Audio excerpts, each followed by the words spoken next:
Hello and welcome to yet another episode of A House in France. I think this is episode number 14 and we are recording it on the 24th of February 2012.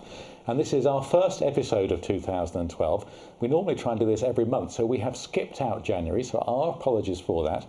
But we have been very busy and we're going to touch on a little bit of that during the show. Now, I am joined, as always, by my co-host for A House in France, Mr. Lloyd Arrow. Lloyd, thanks for joining. Bonjour and welcome to the show yet again for this episode. It's great to have you here. So there's been, as I mentioned, there's been lots happening, and one of the things is you went to the French show, or the France show in London. France show, yeah, that's the one.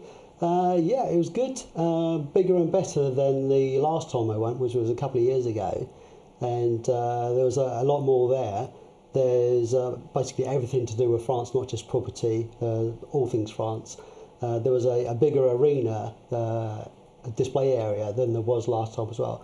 It's a bit like we have market stalls and all sort of produce. So was it real sort of French market? Yeah. With the could you smell the vegetables though? Because that is always my thing is the thing about a French market, you can smell the vegetables. I'll tell you what you could smell, the cheese. Right.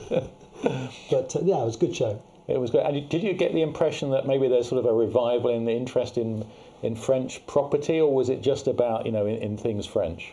At the show, I would have said probably a bigger interest in France as a whole, not particularly property as such, although there was plenty there to look at. There was a lot more interest in France as a whole. But I think that itself lends towards people buying property in France, which the figures have proved are going up all the time. So what were the best bits then? What did you think was the highlights of the show? My favourite bits, apart from the Can girls of course, that was always an interesting one, was meeting up with my French solicitor, or English solicitor, who I dealt with in buying the actual land for the property out in France.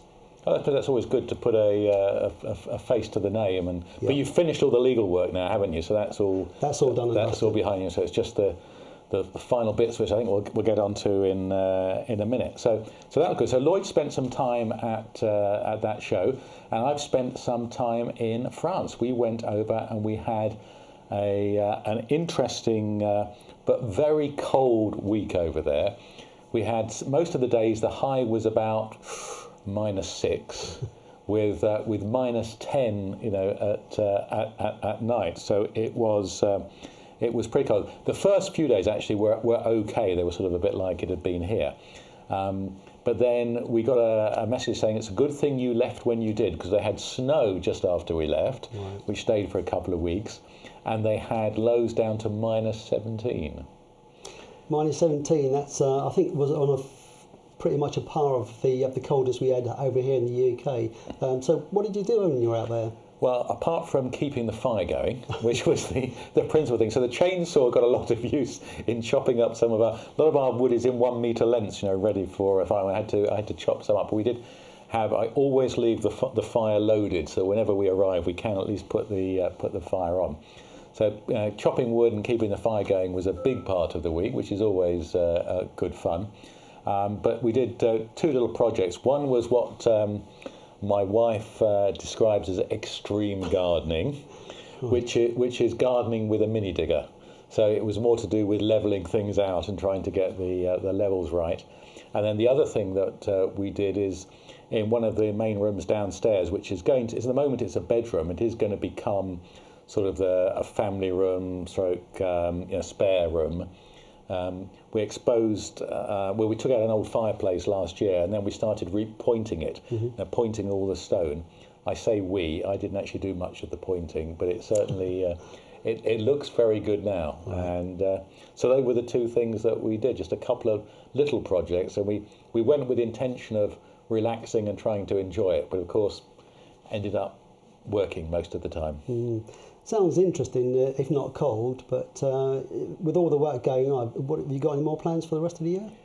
Well, there's still lots to do on the house, and we're over 50% of the way there, probably 60 or 70% of the way there, and we're probably about 60 or 70% of the way through the time. So it's sort of it's a 10-year project for us. It always was a 10-year. I wanted to try and finish it in 5, never going to happen. So finish it in 10.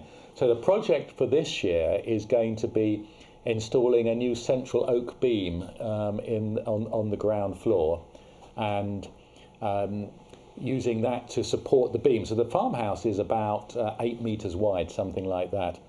And they just have these oak beams across, and they are, 200 years old, are sagging a little bit. And there are some internal walls which are not meant to be structural. They are meant to be, just dividing walls, but they are taking some weight. So what we're going to do is put a new oak beam down the centre, secured in 3 places, some new footings for them, and then that way we can then take out these internal walls and rebuild them to a, shall we say, a slightly better standard than they are today. Right. I have this thing about French walls. I think a partition wall needs to be at least 4 inches thick, not 4 centimetres thick. A bit different to what you have over here, then. Yeah, absolutely. So that's the so that's the big thing that we're going to be doing. So how about your place in France? So your building project down in the Languedoc, how is that going? Yeah, it's going fine. The latest stage that we're at the moment is effectively the electricians have done all the internal wiring for the property, but now we have to have a connection done to the grid. You have to have a certificate of conformity called a concierge. Effectively, it's a test they do to prove that all the electrics conform to the correct standard, etc. And then they finally connect it to the equivalent of the national grid, which is generally it's done by EDF, as far as we know anyway. But that's where we're at the moment. So and then after that, it should be just about done, or there's still got a few little jobs? Yeah, there's still a few bits to do. We've got the sort of tiling and bathroom to do, and effectively that's as far as the sort of builders will go. And then you've got to do as I remember, the kitchen. Yep. And I guess you've just got to furnish the place and just all that. Decorating and fun stuff. Have you got a date yet? Because it was meant to be sort of end of last year. Oh yes, it'll be anytime soon. Manana, not a French word though. No. Anyway, what's going to be our main topic this episode then? What are we going to talk about? Well, this episode, I don't know if you've had your taxes over here, your tax notification for the UK. I received 3 letters in the post last week from the HM, and we're going to be talking taxes this episode. Taxes, not my favourite subject, I have to say, but you asked me about a tax bill that you had received that I had never seen before, because we bought an old property, and this wasn't applicable for us. But you're buying new and you bought land, so you had an abyss d'imposition, which is an assessment notice or tax notice. So what was that about? Yeah, basically this is similar to where we would have stamp duty in the UK. If you bought a property in the UK over a certain amount, you had to pay tax on that. This effectively is land tax. So with the way that I bought the house, I bought the land and had the house built on top of it. So this is tax actually on the actual land itself. It does have a slight advantage to buying property in that the tax is actually split in 2.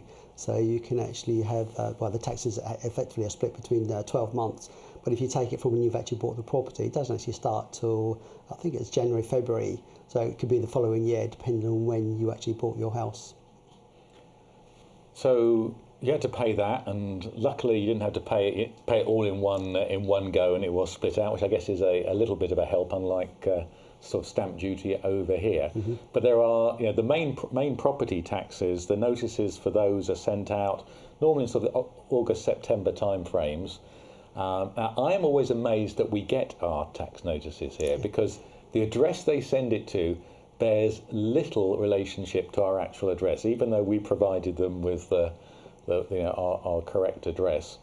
And I think the only reason it gets to us is our surname appears on it. It's not actually on the front first line, but it is on it, and our postal code actually is correct. So it does, unfortunately, I guess probably fortunately, make its way to us, and we get those two towards the end of the year, sort of in September, October time frame. So, one tip is if you do move, of course, in the UK, do make sure you write to the tax people and give them your new address. Yes, that's one thing you have to be very careful of, because that they will catch up with you, and you do get a fine, I believe. Yeah, I had to pay the fine one year, and it's quite straightforward. Their fines is if you don't pay it by the set date, it's a 10% fine, which I had to pay. And I think then if you don't pay it by the next date, which is, I think it was 3 months later, you then have to pay another 10%. Right. So it is quite straightforward. It's not like, I'll send it off next time. So having paid that 2 years ago, just by forgetting about it and not doing it, I now tend to deal with them as soon as they come through the door, because you can actually do it quite easily. You don't even have to write a cheque. No, and since I spoke to you about my particular tax scenario, I believe, basically you said that you can actually do it online, which again would save a lot of problems. So how do you go about that? Well, I just when I got the first return, I looked on the back, and it did say you could pay it on the back of the first page how you can pay. And there was on there a link to a site. And the very first year I went on, and this was 5 years ago, so it's some time ago. And the first year I could actually pay. I'm pretty sure I paid by debit card, but then I had to give my full bank details, the RIB number, etc., etc. So I'm now set up on there with an account, and I can just go in and put in the details. And let me just quickly show you. I can't go through all the details because I'm already registered, so I can't go through that bit. But if we have just a look at my laptop, this is the impots.gouv.france. So it's up in the right here, and it's in various sections. And what you want to do is to go to the particular. I guess that probably is. That is individuals, private individuals, and if you just click on that, it goes in and it talks about accessing your account and things down here, and you can go down, and here it says services online, access the service online to pay your taxes. And if you click on that, it basically is quite straightforward. It asks here for a numero fiscal, and that is actually will be on your tax demand. And all I did was to just type in the numbers, and it goes through it, and it will pull up your tax record. Right. Now, what I can't remember is how I then registered all my details, but I just followed the prompts that were in the website. But one thing that I did notice on here, when we were just getting this ready for the show today, is that there is this new section which is access the site of monservicepublic.france. So if you click on that, it looks like they have put together a new portal, and it asks for your sort of your code name, your login name or whatever, and your mot de passe, your password, and then to connect you. And this looks like it's putting together a lot of the registrations, and it does have down the bottom here a button to register. So I would think this is well worth doing, following this up on registration, but you need to do it before before the deadlines for the tax. What you don't want to do is to wait until the very last minute and say, oh, I'll see if I can pay it online. Because I think there was a time period or having to do some confirmation of your bank details. But that's how I do it now. I just go in, I type in all the details, it seems to find my accounts and everything, and I just pay it. And the advantage is that if you pay it online, they don't actually take your money out until a set date. So even if you pay it early, it really doesn't. The money doesn't come out of your account anymore. It has fixed dates for the money to come out of your account, which actually is quite a nice way of doing it. So it's quite easy to do then. No complications. No, none whatsoever. So the taxes I pay on it are the taxe foncière and the taxe d'habitation, which are the two standard taxes. So the taxe foncière is levied on the property owner. So if you own a property, you pay the taxe foncière. If you live in a property, you pay the taxe d'habitation. So that is obviously, like us, we pay both of them because we own it and we live in there. And And the tax foncière is normally payable in October, and then a month later in November you have to pay the taxe d'habitation. So all quite straightforward then. Yeah, it is straightforward, and I mean the really typical and actually quite nice thing is that when you pay your tax online, you know, you don't just get that what you quite often get in the UK, which is a little email saying, you know, thank you, we have, it doesn't even often say thank you, you know, we have received your payment. It actually gives you a one-page, an A4 like certificate of payment that you can print out. And if you've got a colour printer, you can almost put these things on the wall. They're very French, and you've got to have a nice bit of paper to show that you have you have done it. So that was actually quite a nice little touch, I have to say. And you know, you do remember that, and you know, rather than searching for an email to say that you have paid. So that's a quick look at taxes. Do investigate the websites. We will put the website addresses onto the up. Now, what we haven't mentioned actually, Lloyd, is that we actually have a new website address. We forgot about that, didn't we? 'Cause when did we do it? I think, did we do it in December? December. And it's still, shall we say, under construction. But there is now a new website for the show, and that is www.ahif for our house in France.tv. And if you go there, all the 14 now episodes are there. And you know, we're going to, depending if people want, you know, we might look at adding different things to it, maybe blog entries or forums and photos, etc., etc. Just what people wanted. So that is now available. So good thing we remembered that. Well done. Wasn't in the show notes, so that was well remembered. So you know, do check out all the previous episodes. These videos are loaded onto that website and onto YouTube, and normally there's quite a lot of additional information on the ahif.tv website as it is now, and it is well worth checking out. So the links to those two sites will be there. Right, so some news items now. Just a couple of things that caught our attention. The first is that DFDS Seaways, who I think are, is it Danish shipping or Danish ferries or Danish something or other, and LD Lines have got this joint initiative and have apparently launched a new Dover to Calais ferry service, a very competitive route. And history shows that sometimes when they say something is new, it's really new to them and they've just taken it over from somewhere else. But it might well be worth checking that out.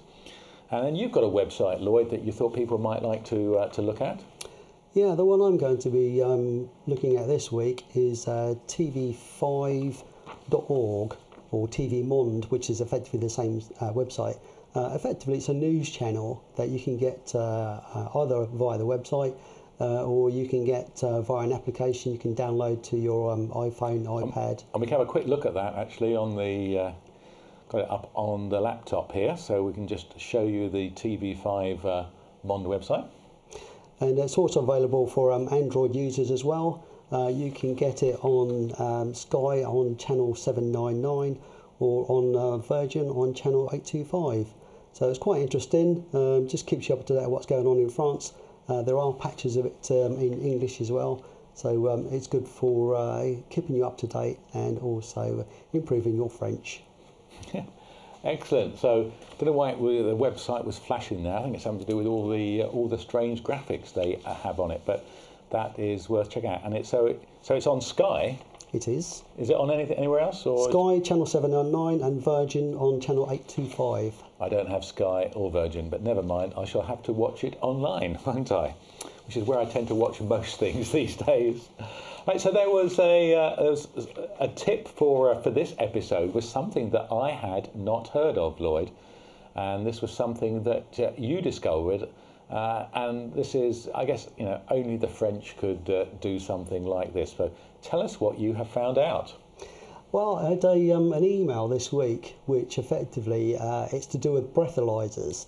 And French, it's a bit strange really, they're very strict on certain things, but I wouldn't have thought breathalyzing would have been their main criteria given the amount of wine they drink.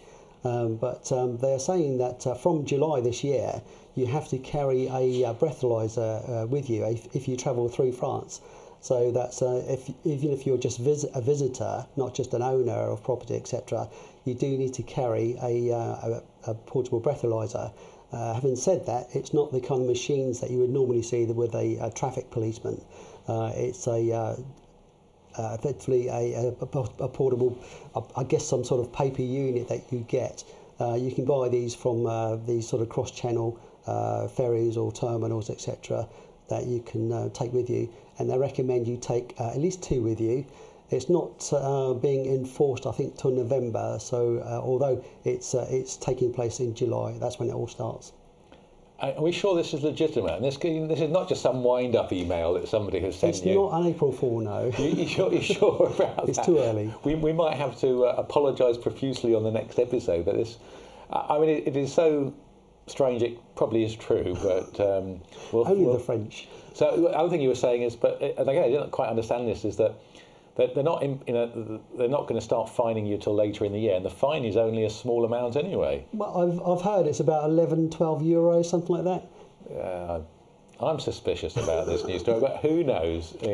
Watch this space. Yeah, absolutely. And in where we live, the French locals' attitude to drinking is very strange. They don't regard wine and beer as being drinking. They see drinking as being spirits and liqueurs and things like that. And a local restaurant owner, told us where people will say, "Oh no, I'm not drinking, but we'll just have a bottle of wine," But anyway, speed cameras are now getting more popular in France, and rightly so. If people are drinking, clearly we don't encourage that at all. It just seems a strange way of going about it.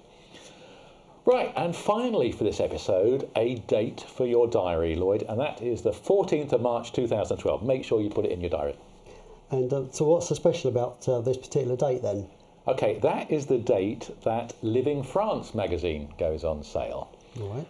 And it just so happens that somebody, might have been interviewed about a renovation project in France. Really? I wonder who that could be. Well, no, I don't know, but they might have been interviewed and they might have submitted some photographs. No, so I was contacted. I was emailed, I think through the show or through the website, saying would I mind being interviewed by a journalist, because they were going to do in the April edition, which comes out in March, it's meant to be a supplement, I think, on renovation projects. And so I spent an hour or so on the phone with the journalist and sent them off some photographs, and I look forward to seeing it actually.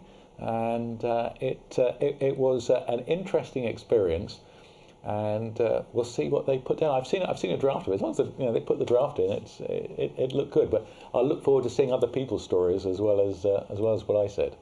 Yeah, it sounds interesting. I'm a subscriber anyway, so I'll get mine on the doormat. But I'll keep you posted on that one. Yeah, do let me know when it arrives. I don't subscribe. I do buy it reasonably regularly, not every month, but I will buy that particular one, and one for my mother, and and a few others, no doubt. Well, that's it for this episode of My House in France. Don't forget, these are just our ideas and thoughts. If you have any suggestions at all, please email us at ahif@ttfn.tv, or contact us via any means possible, and there's lots of them. And do check out the new website, www.ahif.tv. So that's it. We hope you'll join us again soon. Bye-bye. A bientôt.